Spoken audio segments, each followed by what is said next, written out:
Hi, I'm Erik Voss, and a trailer for the upcoming movie Glass was released at Comic-Con. Glass is the third installment of the M. Night Shyamalan superhero series, following Unbreakable and Split, a movie that we went into having no idea was an Unbreakable sequel until Bruce Willis showed up in the final scene and launched the M. Night Shyamalan Avengers. Glass, of course, focuses on Elijah Price, aka Mr. Glass, the mentor-turned-villain mastermind in Unbreakable, so that Sam Jackson can now be part of 3 superhero movie universes. So let's break down this trailer frame by frame for all the details that you might have missed, and of course, spoiler warning in case any of my predictions end up being right. Let's get started. It's amazing to meet you.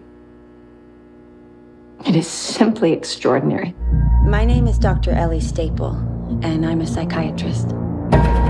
My work concerns a particular type of delusion of grandeur. Okay, these opening shots introduce us to Sarah Paulson as Dr. Ellie Staple, a psychiatrist who studies delusions of grandeur. With his movies, M. Night Shyamalan contextualizes superhuman abilities in the world of academia and psychology. Even The Sixth Sense started out as sort of a psychological horror movie, where without seeing the marketing for it, you definitely would have seen Cole's ability to see ghosts as initially framed as a kind of delusion of grandeur that Malcolm believes is just in the boy's head. Until, of course, the movie reveals physical evidence that the visions are real. Split included many scenes with Kevin Crumb's psychiatrist Dr. Fletcher discussing hotly debated topics of mental health regarding physiological manifestations of mental conditions. And with Dr. Ellie Staple, Glass continues to stay within the rules of this world, where unlike the Marvel Cinematic Universe or the DC expanded universe in the movies, the belief in the existence of superpowers isn't fully given yet. There may also be some significance to Shyamalan's character name choices. Like, I always thought Kevin Crumb was fitting considering his split personalities, a Crumb being a part of a whole. There could also be something with David Dunn and Elijah Price, Dunn suggesting completion, like the guy who finishes a fight, and Price implying a cost, like the price of being a superhero is that there is an equal and opposite supervillain somewhere in the world that you have to fight. So Staple could refer to Ellie's clerical function, or rather her role in bringing elements together. Or am I reading too much into it? Shut up, let's move on.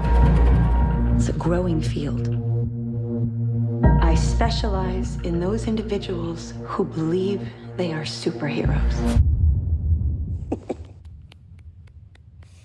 Good for you. Okay, here we see various shots of the mental institution, and notice the set design. The cells all have 3 windows, paralleling the 3 primary characters of the story. Kevin's cell has these charges to keep him from getting too close to the door. You can actually see caution tape on the ground to warn him from getting too close. And we see the 3 amigos, Elijah Price, aka Mr. Glass, Sam Jackson, Kevin Crumb, aka 24 different personalities in this human's head, including the Beast, and they're all known collectively as the Horde, and they're all played by James MacAvoy, and David Dunn, Bruce Willis. Notice how, unlike the others, David is chained to a metal plate bolted to the floor. So even though they think his superpowers are really just in his head, apparently they definitely fear that super strength enough to bolt him down. Really, the overall production design here is really well done. Again, 3 shapes show up with the windows and their reflections on the floor. And the whole room is this pastel purple color. Each of these characters is defined by a distinct color, which we saw them highlighted in that poster that was just released. David, the hero, is green. He's seen in his faded green clothes here and that dark green coat that he wears outside. Kevin's color is yellow/orange. It's a fiery animalistic tone for his connection to the Beast. And Elijah wears purple, his blanket here and his Mr. Glass suit. The fact that this whole room is purple suggests that while the story is about 3 different figures, they're all in the world of Mr. Glass. Let's move on. The 3 of you've convinced yourselves you have extraordinary gifts like something out of a comic book. David Dunn, the only person to survive that train wreck all those years ago.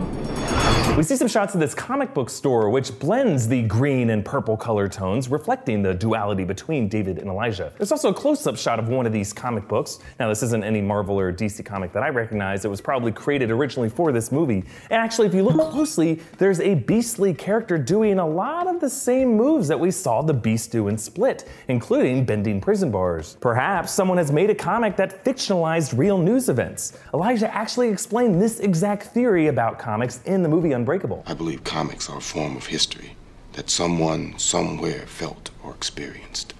Then, of course, those experiences and that history got chewed up in the commercial machine, got jazzed up, made titillating cartoons for the sale rack. We also see a quick flashback with Shyamalan reusing footage from Unbreakable with David on the train that crashed. That was the one that left him as the sole survivor and made him aware of his powers. Let's move on. What do? I'm in security.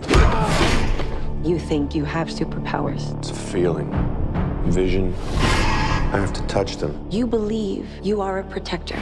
So David says he works in security now, and we see what that security means. He just kind of roughs people up, suggesting he's continuing his vigilante work. And notice how that kid he's supposedly saving appears to be watching a video of some other street conflict that could be showing David or Kevin even in action. We also see David on the street bumping into people, and remember in Unbreakable it was established that in addition to his strength and durability, he can see visions of the bad things people have done by just making physical contact with them. So here when he bumps into Kevin Crumb, we see the quick shots of kidnapped cheerleaders. And notice that David is also listening to headphones. Perhaps he has like a mobile police scanner to tune into crime reports as they come in. Moving on to the next section. My name is Patricia. I have no question there are 24 identities I'm Mary Reynolds. Por favor, senora. We almost got you, bro. that live in that body with you. The beast is coming any minute now for you guys.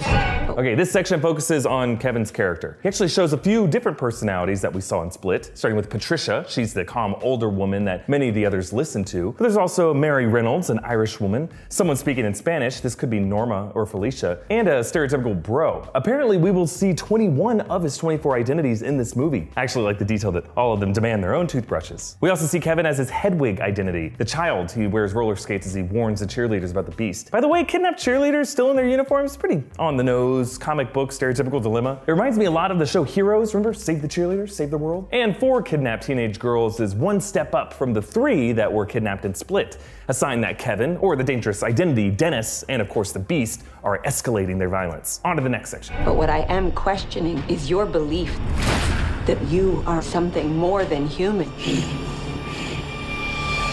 And yet, it is true. Okay, 2 things to point out in this part. 1, James Jackdaboy, damn! Last year there was some rumors that MacAvoy actually ate 6,000 calories a day to gain this weight, but he denied the rumors. He didn't go that crazy, just 5,900. But his strict workout regimen did emphasize his traps. Like, notice how it results in this body shape that hulks out his presence on screen from the chest up, especially when he's like heaving like an animal. I also like this little smile that Elijah gives at the idea of being, quote, more than human. Like, remember, he doesn't have a real physical superpower like the other 2. It's more of a super weakness with extremely brittle bones. Really, it's his advanced mind in his head and his inflated ego that makes him more than human in the same way that these other 2 are. Moving on.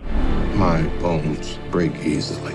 I've had 94 breaks in my life. But you have an extraordinary IQ.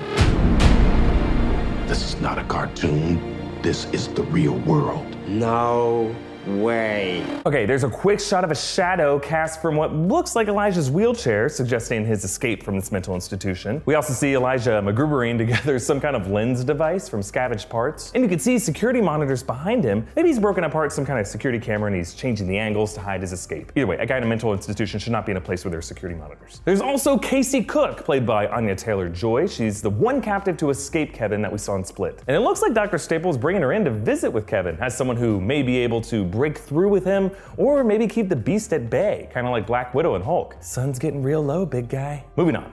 And yet, some of us still don't die with bullets.